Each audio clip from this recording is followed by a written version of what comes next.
ইতিহাস সাক্ষী লবণে কখনো পোকা ধরেনি, কিন্তু মিষ্টিতে প্রতিদিনই ধরে আবার পিঁপড়াও ছাড়ে না। মানুষ সোজা পথে চলতে চায় না, বাঁকা পথেই আগ্রহ বেশি।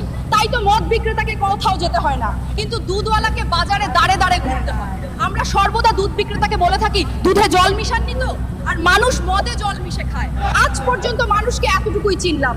কচু পাতা দেখেছেন নিশ্চয়ই, ওপরে সবুজ আর ভেতরে চুলকানিতে ভরা। ঠিক তেমনি কিছু মানুষ আছে, বাইরে থেকে দেখতে ভীষণ সুন্দর পরিপাটি, কিন্তু ভেতরটা আবর্জনায় ভরা। সাপ দুধ খেয়ে বিষ উগরে দেয়, আর গরু ঘাস খেয়েও দুধ দেয়। সুতরাং দোষটা খাবারের নয়, পার্থক্যটা স্বভাবের। নিজের যোগ্যতা নিয়ে কখনো অহংকার করবেন না। মনে রাখবেন, পাথর কিন্তু নিজের ওজনের জন্য জলে ডুবে যায়। কি আজব দুনিয়া জানেন?